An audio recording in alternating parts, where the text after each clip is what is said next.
Shalom saudara, pada Voice of Pentecost kali ini, kita akan membahas mengenai pencurahan Roh Kudus, termasuk peristiwa Pentakosta yang banyak diperbincangkan dalam dunia kekristenan.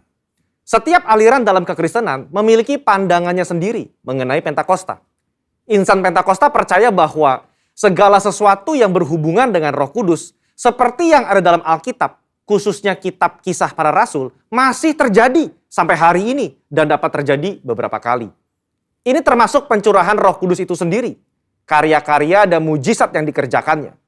Banyak istilah pergerakan yang telah didefinisikan oleh para ahli. Yang pertama, Dr. Peter Wagner.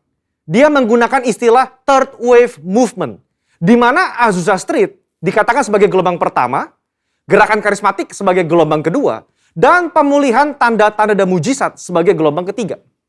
Yang kedua, Dr. Billy Wilson, presiden dari ORU dan co-chair Global Empower 21, menggunakan istilah Fourth Wave atau gelombang keempat untuk menggambarkan kegerakan Roh Kudus masa kini dan masa depan.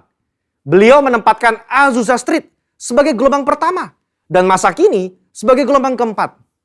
Yang ketiga, Dr. Tim Hill, General Overseer dari Church of God Cleveland, Tennessee, menyatakan visi bahwa amanat agung akan dituntaskan dengan kuasa Pentakosta di masa kini. Garis besar dari semua pembahasan di atas mengenai pekerjaan Roh Kudus di masa yang akan datang adalah amanat agung Tuhan Yesus Kristus hanya bisa diselesaikan dengan kuasa Roh Kudus. Karena itu kita sangat merindukan adanya lawatan Roh Kudus yang secara luar biasa di masa kini dan yang akan datang.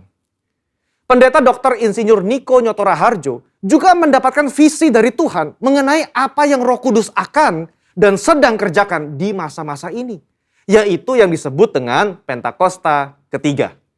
Yang menarik untuk dibahas adalah apa yang membedakan visi ini dengan yang diutarakan oleh para hamba Tuhan Pentakosta karismatik lainnya. Visi Pentakosta ketiga adalah keberlanjutan dari peristiwa Pentakosta yang terjadi di kamar atas Yerusalem sebagai Pentakosta pertama. Berlanjut ke peristiwa di Azusa Street sebagai Pentakosta kedua. Dan sekarang kita ada pada masa Pentakosta ketiga. Kita perlu memperhatikan ciri-ciri dari Pentakosta yang pertama sebagai indikator dalam menganalisa berbagai kegerakan Roh Kudus yang terjadi semenjak Yerusalem sampai hari ini. Ciri-ciri yang dikatakan sebagai peristiwa Pentakosta adalah, pertama, bersifat masif, ekspansif, dan multi-etnis. Di dalam Kisah Rasul pasal yang kedua, ayat 8 sampai yang ke-11, orang Yahudi diaspora dan mereka yang tinggal di Yerusalem datang dan menghadiri kejadian Pentakosta itu. Tercatat juga ada orang Kreta dan orang Arab ada di sana. Saat pertobatan dan penuaian terjadi di Yerusalem, 3.000 orang bertobat dan gereja mula-mula pun bangkit. Yang kedua, penekanan terhadap bahasa roh atau glosolalia dan manifestasi kuasa Roh Kudus. Di dalam Kisah Rasul pasal 2 ayat yang keempat, ketika para murid dibaptis Roh Kudus, maka mereka mulai berkata-kata dengan bahasa-bahasa lain seperti yang diberikan Roh Kudus kepada mereka. Lukas menekankan apa yang terjadi dalam Kisah Rasul pasal yang kedua sebagai model untuk pencurahan Roh Kudus pada zaman itu dan juga zaman selanjutnya. Kita melihat ini di dalam Kisah Rasul pasal 10 ayat 46 dan 19 ayat yang ke-6. Kata glosais yang sama juga digunakan. Sepanjang kisah kitab Kisah Para Rasul, kita melihat bagaimana Roh Kudus menyertai kesaksian dan pemberitaan firman dengan tanda dan mujizat. Yang ketiga, memiliki korelasi langsung dengan penuntasan amanat agung. Ketika Petrus berkhotbah di depan orang-orang Yahudi dan penganut agama Yahudi itu, dia menutup dengan tantangan keselamatan dan 3.000 orang bertobat. Sejak itu, pemberitaan Injil merebak ke berbagai penjuru dunia. Berdasarkan ketiga ciri-ciri tersebut, maka kita dapat melihat apakah kegerakan-kegerakan tertentu dalam sejarah kekristenan dapat dikatakan sebagai peristiwa Pentakosta. Banyak kegerakan oleh Roh Kudus terjadi dalam sejarah kekristenan. Ada di Swedia, ada di Australia, Inggris, Jerman, dan lain-lain. Namun, kegerakan-kegerakan luar biasa tersebut hanya memenuhi 1 atau 2 dari 3 ciri-ciri peristiwa Pentakosta. Barulah peristiwa Azusa Street yang menunjukkan pemenuhan dari 3 ciri-ciri peristiwa Pentakosta tersebut. Jadi, Ada satu perbedaan antara kegerakan dengan peristiwa Pentakosta. Di dalam satu kegerakan, Roh Kudus bergerak untuk satu maksud, tujuan, wilayah, dan bangsa tertentu.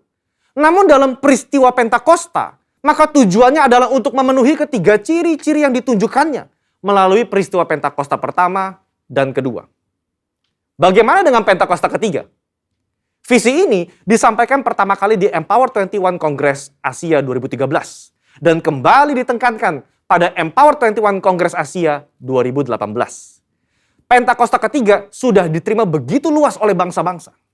Pada saat itu tercatat ada 44 bangsa yang hadir untuk menerima dari Roh Kudus mengenai adanya Pentakosta kembali, yaitu Pentakosta ketiga. Dan mereka masing-masing membawa api itu kembali ke bangsa mereka sendiri. Pengakuan juga datang dari komunitas Kristen dari berbagai aliran kekristenan terhadap Pentakosta ketiga secara global. Sekarang, kita memahami apa yang menjadi kerinduan dari visi Pentakosta ketiga. Ini adalah kerinduan agar apa yang terjadi di Yerusalem pada awal abad pertama dan Azusa Street pada awal abad ke-20 terjadi lagi dengan lebih dahsyat dan besar sekarang. Gereja tidak lagi terpetak-petakan atas dasar suku atau wilayah. Umat Tuhan mengalami baptisan Roh Kudus dengan tanda awal berbahasa roh dan manifestasi kuasa Roh Kudus menyertai mereka sehingga dengan demikian amanat agung diselesaikan. Ini yang seharusnya menjadi visi dan kerinduan semua orang yang menyatakan dirinya sebagai murid Yesus Kristus. Saudara, untuk penjelasan lebih lengkapnya dari tim teologi kami, silakan buka link yang ada di atas atau scan QR Code yang tersedia. Salam integritas, Tuhan Yesus memberkati.